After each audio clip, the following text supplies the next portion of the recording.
Assalamualaikum warahmatullahi wabarakatuh. Alhamdulillah, syukurillah, la haula wala quwata illa billah.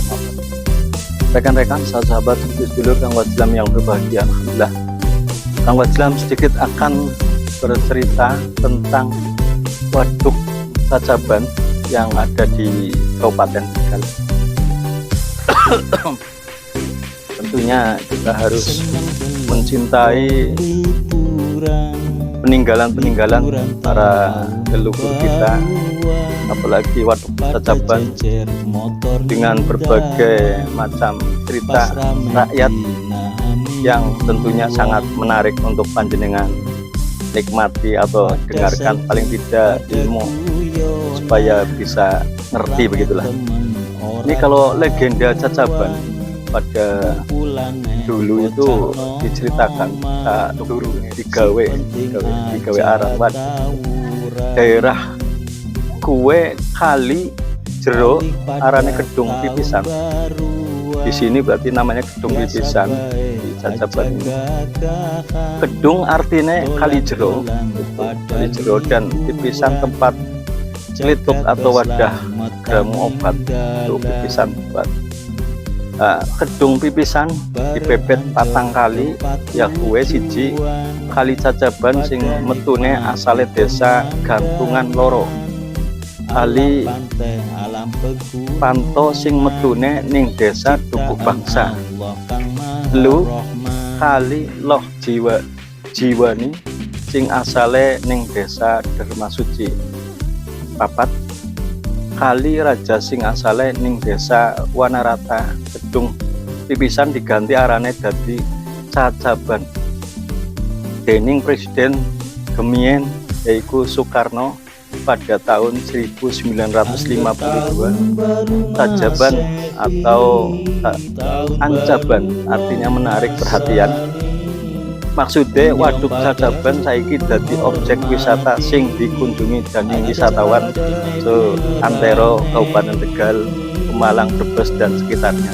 Ini ruang bumi waduk Cacaban dia kanggo lempengaken arane Mbah Ragalali, Mbah Gembor, Mbah Gedung Pelem, Candi Glogor, Candi Penetes, Mbah Braja, Candi Wanasuka, Mbah Sunan Kalijaga, Lembu Ireng, Geger Munding, Tilang Putih, Muarawati, Lembah Dhuwur, Mbah Bulus Rawa, Mbah Brahma Sumbadra lan Mbah Santi.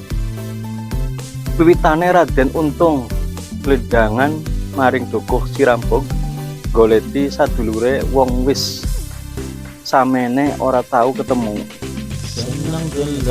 Teheni aku wis kesel teka ning endi bae ora ketemu, digoleti tidak ketemu.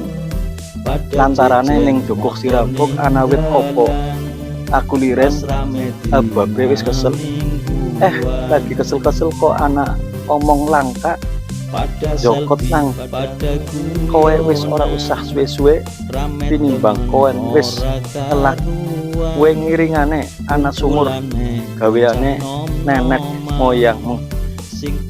Raden Untung sawise nginum banyu sumur pangumben terusna gelandangan maning jaluk pamit maring temu giring renjaning jaman ingir-ingir ning saklilinge nujah nganti Cacaban diarani temu giring sing pungkasan Candi Penetes ya kue ning sore ing ning loro ing lore panggonane singgo buang rutah. Sawise nginum banyu sumur ngomben gendangan anjuk maring Ragalali sebab saking kesele turun nanti lagi. Sawise tangi gembor diarani Candi Gembor. Raden Untung nutup menane laku maring Kedung Pipisan nanti anjuk ning Geger sampai ngliwati Dukuh Kali Susuh. Terus Raden Untung glendangan liren ning paling suwe ning Candi Geger sebab terus namaring desa Semedo.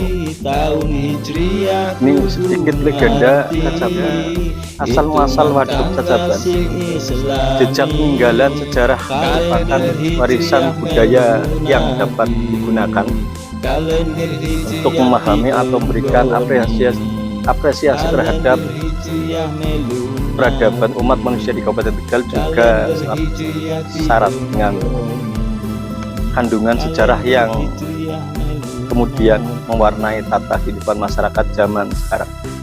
Nama Tegal sendiri yang konon berasal dari kata tegalan yang artinya pertanian, lahan kering, mematik gagasan beliau yaitu Ki Gede Sebayu untuk mengenalkan pertanian lahan basah kepada masyarakat lokal. Masalah ketersediaan air menjadi penting untuk mewujudkan sehingga beliau membangun bendungan Danaware sebagai solusinya. Konsep penyediaan air yang cukup untuk bertani lahan basah tersebut rupanya merupakan pendekatan yang dianut untuk membangun Tegal pada masa-masa selanjutnya. Gagasan membendung sungai untuk pengairan dimunculkan oleh pemerintah kolonial Belanda pada tahun 1914 dengan membuat rencana pembangunan bendungan di 3 lokasi. Lokasi tersebut adalah Blembeng di daerah Bojong dan Windosari sebelah timur Kecamatan Pangkah. 16 tahun kemudian 1930 baru disusun rencana detailnya, namun itu hanya untuk Waduk Cacaban. Sementara 2 lainnya urung ditindaklanjuti karena pemerintah kolonial Belanda pada waktu itu mengalami kesulitan keuangan. Ketika pembangunan waduk dimulai, konon selalu gagal karena terdapat kesulitan teknis, yakni longsor, sehingga akhirnya terbengkalai. Setelah Republik Indonesia merdeka pada tahun 1952, Insinyur Soekarno berkunjung ke Tegal dan bertekad untuk memulai kembali pembangunan bendungan yang sekarang Cacaban ini. Insinyur Soekarno menanamkan cungkir emas agar pembangunan bendungan lancar dan tidak terjadi longsor. Pembangunan bendungan berlangsung selama 6 tahun dengan menggeser 9 desa di lokasi tersebut.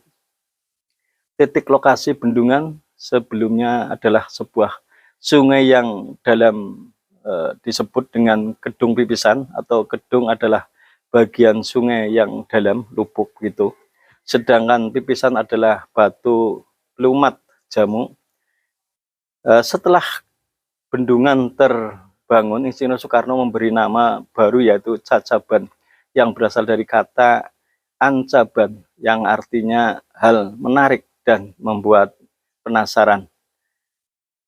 Sejak saat itu Waduk Cacaban menjadi sarana irigasi dan juga menjadi destinasi wisata Kabupaten Tegal. Setelah digunakan selama 62 tahun, pada tahun 2020 Waduk Cacaban dilakukan proses remedial yang artinya menata ulang kawasan bendungan tersebut, memperbaiki lubung bendungan, perbaikan bendungan lokasinya, pengerukan sedimen dan ketinggian, juga dilakukan penataan kawasan pariwisata dengan segala fasilitasnya tentunya, dan hasilnya pada saat ini seperti ini. Ini seperti ini, sedulur. Mulai ada gerakan itu untuk berwisata di Kabupaten Tegal biar minat masyarakat itu tambah bagus untuk berwisata di daerahnya sendiri. Kalau dulu Kang Wajlam juga pernah datang Waduk Cacaban ini berapa puluh tahun yang lalu. Waktu itu ingat benar waktu zamannya SD, sedulur. Memang pembangunan di Waduk Cacaban ini nggak begitu drastis, tapi sedikit demi sedikit tapi pasti sudah mulai ada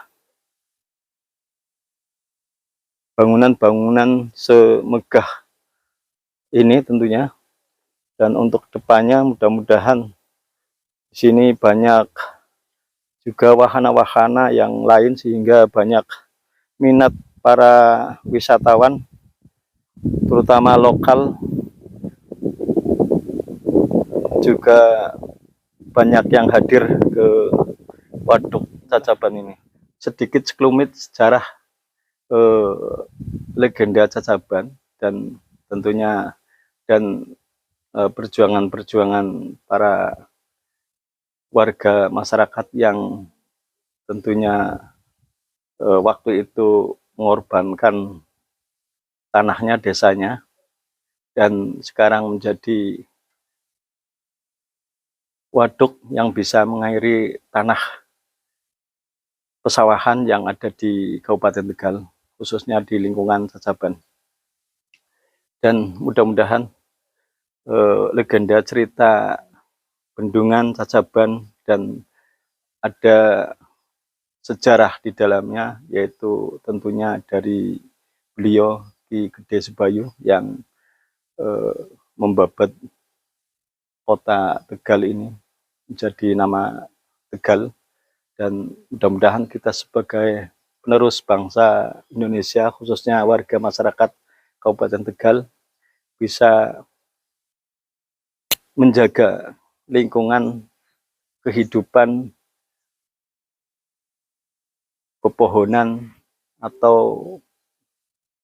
makhluk-makhluk binatang yang lain yang ada di sekitarnya, sehingga Cacaban ini menjadi sejarah yang tidak terlupakan untuk kita semua. Dan mudah-mudahan panjenengan semua yang belum pernah ke Cacaban bisa menengok jalan-jalan ke Cacaban, karena Cacaban destinasinya sekarang sudah berbeda, tentunya lebih baik. Dan mudah-mudahan ke depan Kabupaten Tegal juga meningkatkan pembangunan wahana-wahana yang ada di Cacaban ini sebagai wisata, tidak hanya untuk jalan-jalan sambil mancing, sambil jalan-jalan saja, tapi bisa menjadi wisata religi yang tentunya bisa menggaungkan nama Kabupaten Tegal sebagai kota wisata. Dan tentunya pada saat ini Kang Wajlam cukupkan dulu. Mudah-mudahan kita semua bisa berekreasi ke Waduk Cacaban ini dan kita bisa melihat langsung keberadaan Waduk Cacaban sebagai destinasi Kabupaten Tegal. Saya kira itu dulu dari Kang Wajlam. Mudah-mudahan panjenengan semua dalam keadaan sehat walafiat, selalu dalam lindungan Allah Subhanahu wa taala, dan sekali lagi marilah kita tingkatkan amal ibadah kita kepada Allah Subhanahu wa taala sehingga kita menjadi orang-orang yang selamat dunia dan akhirat. Dan tentunya jangan lupa kita sholawat kepada Rasulullah SAW sehingga kita mendapatkan syafaatnya di yaumil akhir nanti dan kita mendapatkan syafaatnya. Saya kira itu dulu. Allahumma sholli ala sayyidina Muhammad. Assalamualaikum warahmatullahi wabarakatuh.